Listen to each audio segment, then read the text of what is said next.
Čo to podľa vás znamená byť ľavičiar?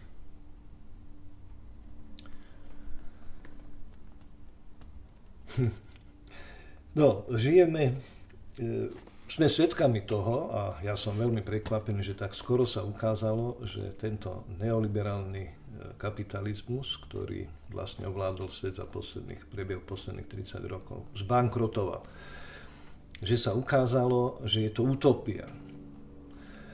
A ľavičiarom neznamená byť, že si to človek všimol, lebo si to všímajú aj neľavičiari. Keď človek číta, že aj vo Financial Times, včera som čítal, alebo aj v Wall Street Journal, áno, už aj tieto médiá a tí novinári, ktorí v týchto médiách pracujú, si uvedomili, že tento typ kapitalizmu zbankrotoval. Čiže hľadá sa iný typ kapitalizmu, ľudskejší typ, kapitalizmu s ľudskou tvárou. Hej. Pokiaľ ide o to, že nielen ľavičiari si toto všimli, ale ľavica by mala poukázať na príčiny, prečo tento systém zbankrotoval. No podľa môjho názoru, a nie je to len môj názor, je to už všeobecný názor, že zbankrotoval, pretože tie tri zdroje a tri súčasti toho, že totálna privatizácia. Ukázalo sa, že totálna privatizácia je rovnaký nezmysel, ako bola totálna nacionálna, teda znárodňovanie. Hej. Dá sa to dokázať na bezpočte prípadov z Anglicka, z Ameriky, z celého sveta. Verejné železnice buď slúžia verejnosti a vtedy nemôžu byť ziskové, alebo sú ziskové a neslúžia verejnosti. To je anglický poznatok. Druhé zaklínadlo je totálna deregulácia, teda oslabenie štátu. No, podarilo sa oslabiť ten štát natoľko, že nielenže nedokáže kontrolovať a dohliadať na to, čo robia tie veľké korporácie, ktoré sú oveľa silnejšie ako štáty v každom ohľade, hej, ale nedokáže už dohliadať na bežné veci. Hej, čiže nastáva neistota. Neistota, pocit vykorenenosti a na tom sa priživujú ďalší priemysel neistoty. Priemysel neistoty, teda bojíte sa, že prídete o majetok, poistíte sa. Hej? Bojíte sa, že prídete o zamestnanie, aj proti tomu sa poistí. Čiže aj ukazuje sa, že je veľmi zmysluplné a potrebné, že istá regulácia tu nie. Zase odstránenie totálne, teda nasadenie regulácie je nezmysel, rovnako ako bol totálne odstránenie deregulácie. Ale vidíme, že dokonca v najvyšších poschodiach tohto systému, že tie najväčšie finančné korporácie sú do istej miery, začínajú byť regulované a zdá sa, že budú čoraz viac. Ide o to, aby ich základná funkcia nebola tým podviazaná. A do tretice, že všetko toto naprávanie chýb sa má diať tým, že sa okliešťujú všetky tie sociálne výdobytky. Výdobytok je tiež slovo, ktoré sa... Ale o výdobytku sa hovorí vtedy, keď existuje nejaká hodnota, za ktorú bolo treba bojovať. Hej? Čiže to je tá sociálna sieť, to zdravotníctvo, v podstate zadarmo alebo za priateľné náklady, vzdelávanie, veda, kultúra a tak ďalej. Kde sa významnou mierou podielal štát. Toto všetko nemožno odstrániť v priebehu niekoľkých desiatich rokov, pretože to má fatálne dôsledky pre spoločnosť. A čo sú tie fatálne dôsledky? Keď si tieto tri veci dáme dohromady, tak vidíme, že je to destabilizácia spoločnosti. Dnes už aj Financial Times napíše to, čo síce písal už aj predtým, než sa to stalo, lebo boli tam mnohí predvídaví ekonomovia, že ak sa budú nožnice, teda tie ekonomické nožnice, teda tie rozdiely medzi najbohatšími a najchudobnejšími zvyšovať takým tempom, tak dokonca v najvyspelejších ekonomikách, povedzme v tých anglosaských, dôjde ku stavu, keď budú iba dve cesty. Totálne zrútenie systému alebo rýchle reformy systému. Dnes sme niekde tam, kde sa hovorí o reforme toho systému. Hovorí sa o tom globálne, hovorí sa o tom z hľadiska jednotlivých civilizácií, hovorí sa o tom aj na rozličných fórach a think tankoch, hej. Ale ľavičiari sa musia vstúpiť do tejto, lebo je to veľmi výhodné pre nich vstúpiť, ale nielen ako tí, ktorí poukazujú na príčiny a dôsledky toho, ale musia vyrukovať s konkrétnou alternatívou. A tá alternatíva by mala byť presvedčivá. Tá alternatíva by mala mať schopnosť osloviť, mobilizovať verejnosť a najmä to je jedna zo základných vecí. Vrátiť verejnosť do verejného priestoru ako aktívneho činiteľa, ako nie objekt, ale ako subjekt dejín, ktorý spolu vytvára s volenými zástupcami to prostredie, v ktorom chce žiť. Hej? To, čoho sme boli svedkami za posledných rokoch, že povedzme, naši zvolení zástupcovia, teraz spomeniem Klausa, ale veď ich sú desiatky, že tento človek, ktorý sa zohral významnú rolu pri premene a tranzícii bývalého režimu na ten a bol zvolený do rozličných funkcií a vykonáva tieto funkcie, hovorí naraz, že občan, aktívny občan nemá legitimitu, ktorá by ho oprávňovala vstúpiť do verejného priestoru. Že vraj tú legitimitu majú len oni, ktorí prešli ohňom volieb, teda partokracia, čiže stranovláda, ktorá už nepotrebuje v verejnom priestore občanov. Nepotrebuje ani tie podnety, nepotrebuje ani tú kontrolu. A čo je paradoxné, že nepoužíva tých občanov ani ako množinu ľudí, z ktorých tých najlepších vyberá teda do tých stranických štruktúr. Takže sme svedkami toho, že do tých stranických štruktúr prichádza čoraz viac priemerných, pasívnych, tzv. Lojálnych tomu stranickému establishmentu ľudí, čím sa schopnosť všetkých týchto inštitúcií, ktoré majú vládnuť, ktoré majú spravovať štát, ktoré majú dohliadať na spravodlivosť, tá efektivita, tá produktivita sa znižuje. No a ten lavičiar teda by mal teda v prvom rade sa pokúšať vrátiť toho občana do verejného priestoru, do verejných diskuzí, do think tankov, mal by spolu s občanmi prevzať kontrolu alebo požadovať hĺbšiu kontrolu v tomto štáte, pretože jedným z hlavných problémov je samozrejme korupcia. Korupcia, ktorá je zase dôsledkom toho, že štát oslabol tak, ako sme nikdy nemali dopustiť. Hej. Ďalšia vec je, keďže tá pasivita tých občanov vyplýva aj z toho, že tu bola razená politika, že vezmi si do vlastných rúk svoje problémy a nezaťažuj tým štát, pretože to je hlavne tvoj problém.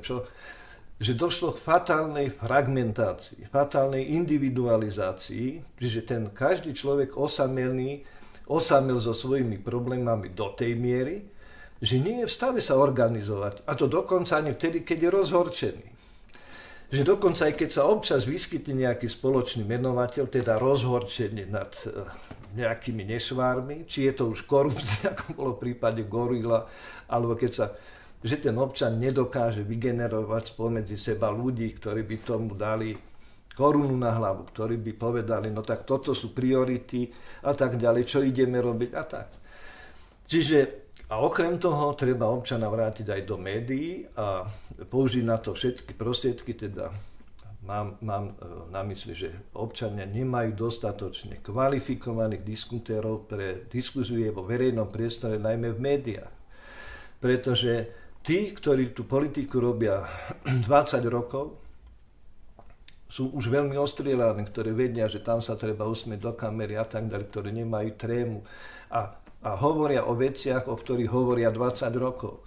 Ten reprezentant verejnosti, ktorý chce obstáť medzi nimi aj pre tvárou verejnosti, tak by mal mať schopnosť teda byť kvalifikovaný, nemať tú trému, mať argumenty a dokázať obstáť v takýchto diskusiách.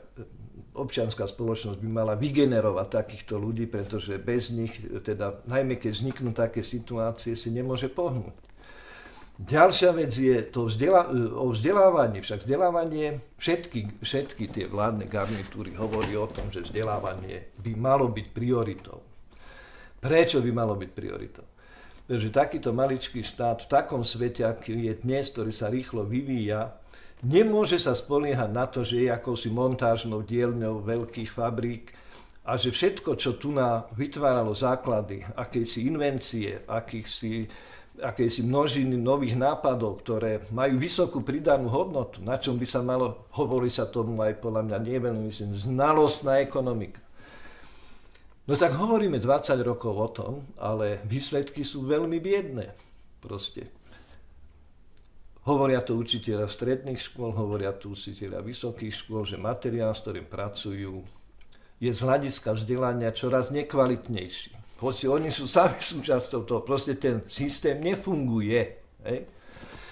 Teda vrátim sa ešte, že naozaj sme sa dostali do situácie, keď si treba porovnať povedzme 20 rokov, 48, 68, čo boli ťažké roky, lebo boli povojnové roky, roky nedostatku, roky, keď prebiehala zmena systému veľmi brutálna, s 23 rokmi, kde sme žili v relatívne fungujúcej demokracii, hej, a dodnes žijeme, kde bola pluralita názorov a nebola vláda jednej strany.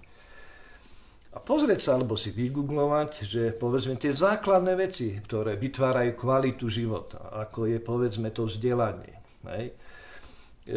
Ako je to zdravotníctvo. Keď už hovoríme o tom zdravotníctve, tak treba si pozrieť, koľko sa vtedy za tie roky postavilo nemocnic, hej? Nielen nemocnic, ale zdravotných stredisk v každej väčšej fabrike, väčšej dedine, že sa postavili ďalšie 2 vysoké školy, lekárske fakulty, že sa mnohonásobil počet zdravotníkov, či už personálu, či lekárov, že sa tá zdravotná starostlivosť stala všeobecne dostupnou a koľko nemocní sa postavilo za posledných 23 rokov. Ako sa tie nemocnice vzdialujú od svojich klientov, teda od svojich pacientov, koľko to stojí. Hej? A to isté platí pre kultúru. Veľmi ľahko je sa dopátrať a vygooglovať, že v 88. 9. roku, povedzme, keď hovoríme len o hraných filmoch, ktoré reflektujú istým spôsobom, teraz nehovorím o dokumentoch a tak ďalej. Keď povedzme na Kolibe to bolo tých 13-14, tej televízii 30 televíznych filmov, okrem toho ešte 20-30 inscenácií, okrem toho redakcie pre deti a mládež mali nejakých 10 filmov. Veď toľko sa za celých 23 rokov nenatočilo teraz. To treba sa zamyslieť a porovnať, ako vznikala veda na Slovensku, Slovenskej akadémie vied a akým spôsobom dneska Akadémia vied produkuje to, čo by mala produkovať, teda nápady s vysokou pridanou hodnotou. No a to je tiež by mali ľavičiari si dať robotu, ale poctivo, pravdivo toto zdokumentovať, lebo to, aj čo ja hovorím, možno istým spôsobom a relativizovať. A pre ľavičiarov by malo byť naozaj to hlavnou zásadou, teda pripomínať ľuďom a konfrontovať ich s faktami, ale s overenými faktami a pravdivými faktami. Lebo pravda to je absolútne najväčšia zbraň aj v súčasnej situácii, ale problém je ten, že treba mať múdrosť rozoznať pravdu, pretože pravda sa všelijakým spôsobom zastiera, zjednodušia a tak ďalej.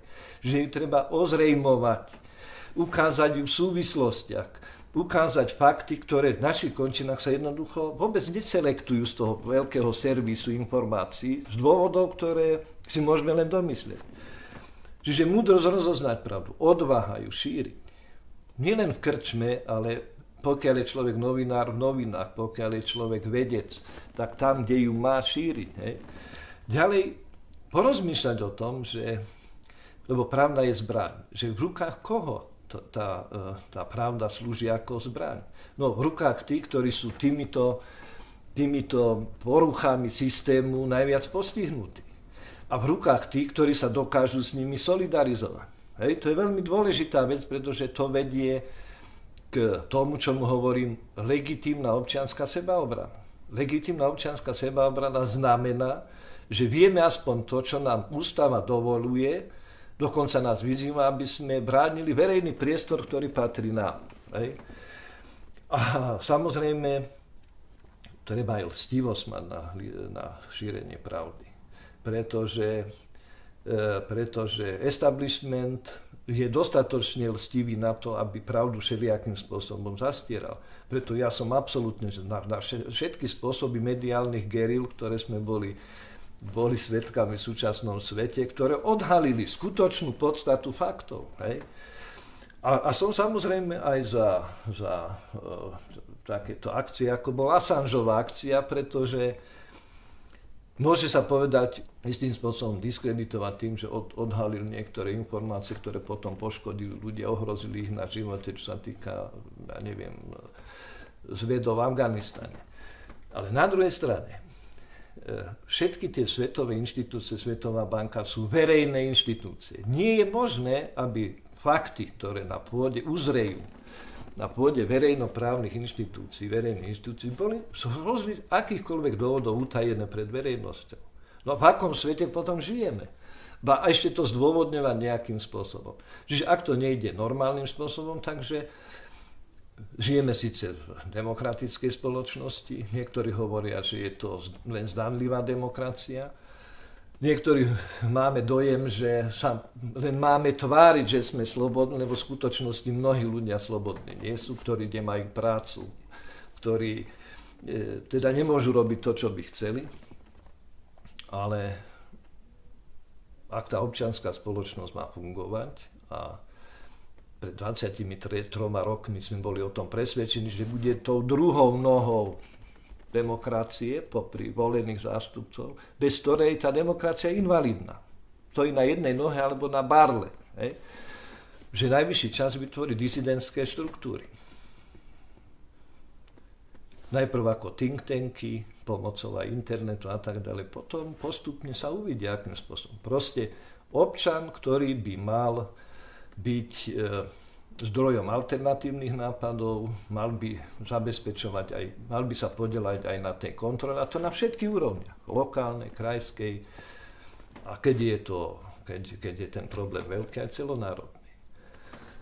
No a na záver by som chcel povedať to, že vlastne máme tu aj ľavicové strany, väčšina z nich je marginálna, tá najsilnejšia, teda Smer, sociálna demokracia je jedinou vládnou stranou, ktorá zdanlivo má veľmi ľahkú pozíciu, ale tá pozícia vôbec nie je ľahká, ale musí niesť zodpovednosť za to, čo slúbila. A aj tej ľavicovej strane s najväčším odhodlaním a s najväčšou dôverou, poctivo svojich kádrov nie je ľahké spĺňať sľuby, ak je súčasťou integrujúcej sa Európy, ktorej sú tie problémy, ktoré sú, teda dlhová pasca, problémy s tou integráciou, kde tá Európa je často uviazne slepej uličke, ale napriek tomu je to veľká vec podieľať sa na tomto veľkom experimente, ktorý podľa mňa je mimoriadne pre nás všetkých dôležitý. Aj za cenu, že nesplním mnohé z tých sľubov, niektoré pretože boli nereálne a druhé pretože vyplývajú z tejto situácie, že ako malé kolečko v tom veľkom hodinovom stroji, ktorý je správne nastavený, viac mám len relatívne možnosti. Ale že táto etablovaná ľavica potrebuje, absolútne práve ona potrebuje tú fungujúcu občiansku ľavicu, tú pulzujúcu občiansku spoločnosť, bez ktorej naozaj tá demokracia je invalidná. Ako vnímate súčasnú situáciu na ľavom spektre?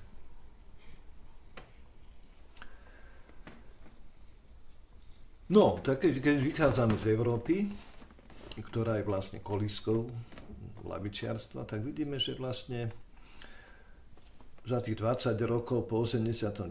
roku, keď aj už my sa počítame teda do tej demokratickej Európy, tak tie vlády, ktoré boli ľavicové, sú vo väčšine, boli vo väčšine, keď dneska je skôr rovnováha a skoro v každom štáte sa to tak periodicky strieda, niekedy po 4 rokoch, niekedy po 8 a tak ďalej.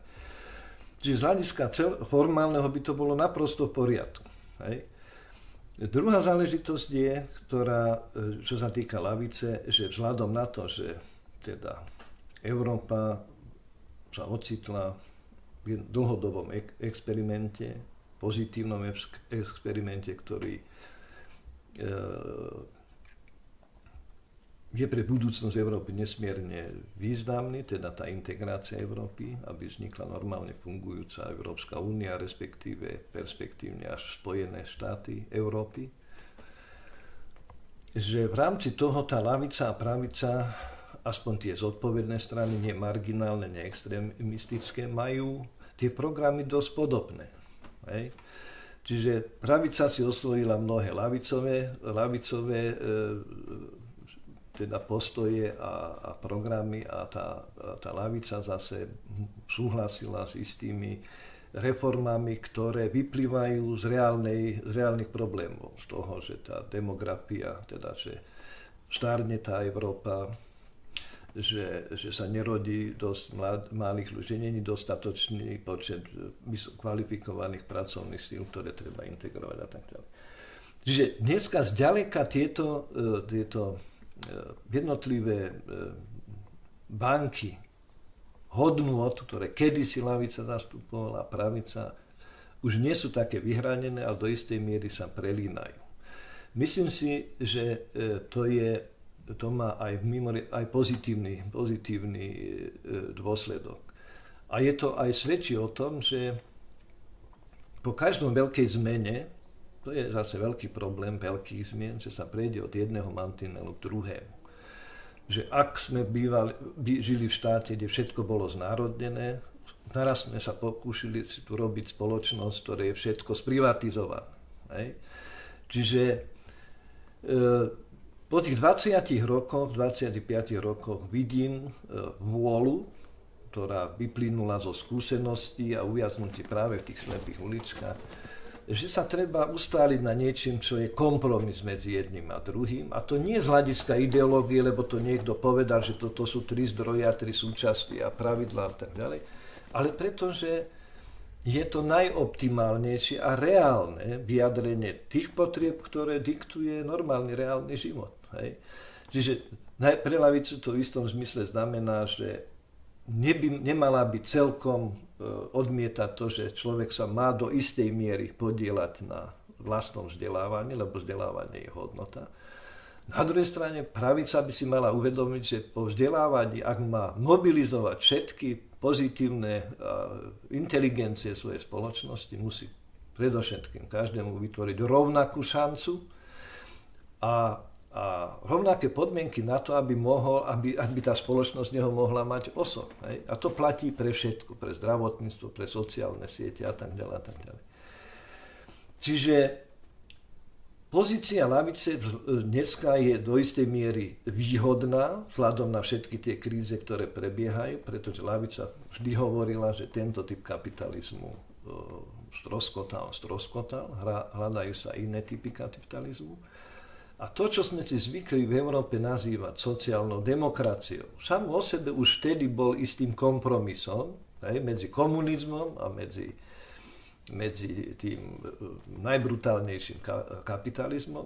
A bol to kompromis nesmierne produktívny. Tí ľudia, ktorí to rozoznali, že sociálna demokracia vytvára na jednej strane istoty, ale na druhej strane nezväzuje prirodzený pohyb tej spoločnosti, tie boli veľmi úspešné. Dôkazom toho je, že škandinávske krajiny, ktoré sú tiež súčasťou toho sveta, sú tiež súčasťou tejto Európy, čiže aj oni sa voľky či nevoľky podieľajú na všetkom pozitívnom i negatívnom, ktorú integrácia prináša, ale aj kríza, tak tú krízu prekonali mimoriadne dobre a nielen, že uchovali kvalitu života, ktorú to majú a ktorú im mnohí závidia, ale práve dokázali vytvoriť veľmi progresívne a veľmi múdro rozličné spôsoby, ako to, čo mu hovoríme sociálna sieť, robiť tak, aby to nebolo ani na ťarchu štátu, ani na ťarchu príliš bežných ľudí. Proste tie škandinávske krajiny sú v tomto školou a príkladom, že tento kompromis je produktívny. Ako teda vidíte perspektívu uplatňovania ľavicových ideálov? No, vzhľadom na to, čo sme si už povedali, blížime sa nejakejsi križovatke, kde sa ukáže, či svet dokáže dôsledky krízy, ktoré sme sa ocitli, riešiť demokraticky alebo za cenu obmedzovania demokracie. Oba možnosti sú podľa mňa rovnako reálne. Ak sa ten svet bude oberať tou cestou po tej križovatke, kde sa ubráni tomu obmedzovaniu demokracie, potom vidím pre ľavicu veľmi široký priestor. Hej. Pretože to bude ako svet stvorený preto, aby ľavica so svojimi alternatívnymi názormi, ale tie musí ich vygenerovať aj v think tankoch, aj v školách, aj a tak ďalej, aby vstúpila do tej arény a pritiahla do nej čo najviac ľudí. Ale čo je najdôležitejšie, ľavica by mala vrátiť ľuďom, a to nielen svojim voličom, ale všetkým, víziu budúcnosti. Pretože to, čo sme boli svedkami za posledných 25 rokov, je do istej miery smiešné, ale do istej miery aj tragické. Každá budúcnosť, každá predstava budúcnosti, každá vízia budúcnosti, každá prognóza budúcnosti sa z hľadiska pravice pokladala za čosi ako utópiu. Za čosi, čo v minulosti sa neosvedčilo, pretože, teraz citujem, pretože každá utopia, ktorú sa snažíme uskutočniť, ju nemožno uskutočniť, a preto sa potom, aby sa uskutočnila, používa čoraz viac násilia.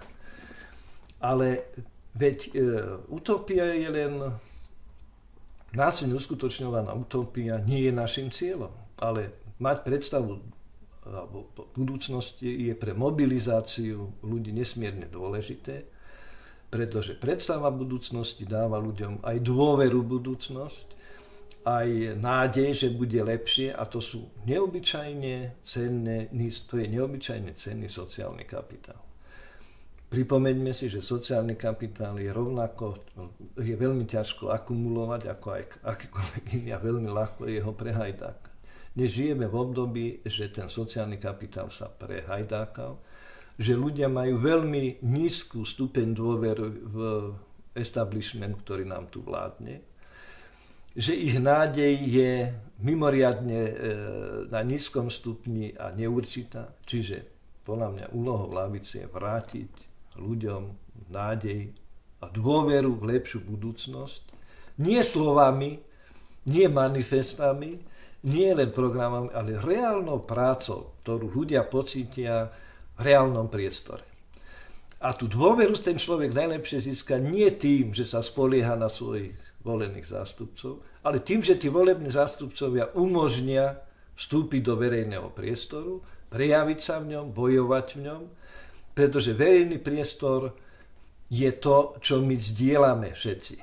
A to, čo my máme zdieľať všetci, nemožno privatizovať. Nemožno ho vlastniť. Hej? Vy sa pokladáte za ľavičiara? Ako sa to vezme? Ja sa pokladám za liberála, teda zopakujem to moje kredo. Je to veľmi, veľmi sympatické. Rob, čo chceš, pokiaľ tým neškodíš druhým. Ale zase veľmi pozorne sleduj, čím všetkým môžeš škodiť druhým. A keď to im škodíš, tak sa toho vzdaj.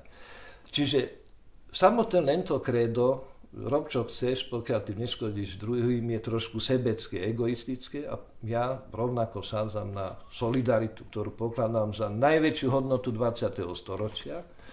Solidaritu, ktorá znamená schopnosť cítiť sa do problémov iných, schopnosť diskutovať s nimi o tých problémoch, schopnosť navrhovať alternatívne riešenia, ako riešiť tie problémy aktívne. No a toto jedno s druhým vytvára platformu, ktorú ja nazývam, a možno sa aj ja takto oprávnene považujem, že som sociálny liberál, alebo ľavicový liberál.